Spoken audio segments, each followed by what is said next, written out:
Oppo is celebrating 10 years since it launched its first MP3 player back in 2005, and the company has decided to celebrate with a launch event and with a couple of new products. I'm Jaime Rivera with Pocketnow here in Beijing with our hands-on the Oppo R7.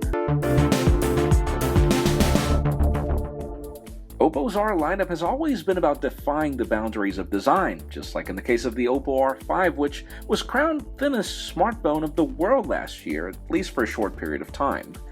We expected to see the same mentality with today's launch of the Oppo R7, but instead we see a company focused on refining what was begun last year. The Oppo R7 is actually a family of products now, and we'll talk about the Oppo R7 Plus in a separate video.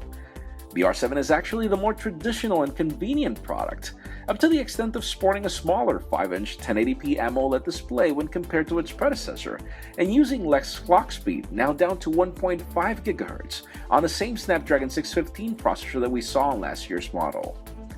It is better in the fact that it sports 3 GB of RAM, that its 16 GB of storage is now expandable via microSD, and that now we have a 2320 mAh battery that still supports Oppo's VOOC rapid charging technology. Other improvements come in the hand of a more refined unibody metal construction, with curves at the bottom for better grip, and even 2.5D glass at the top to complement the new curved approach design. Its camera also sees some improvements in internals with a 13-megapixel ISOCELL primary shooter under an f2.2 aperture lens and an 8-megapixel wide-angle front-facing camera.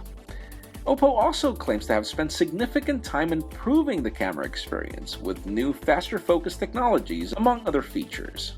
We've got a new version of ColorOS, this time 2.1, that mimics its predecessor in certain ways and betters it in others. The UI is familiar and lacking an app tray, but different in the fact that the iconography has been flattened to match more of what we see with Google's Material Design.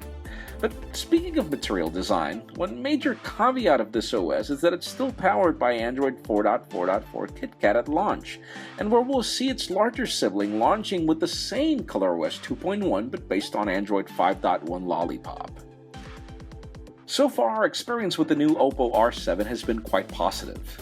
The fact that Oppo has returned to a more conventional design by even bringing back the headphone jack is really cool, but obviously you will have to wait for our full review for us to give you more information.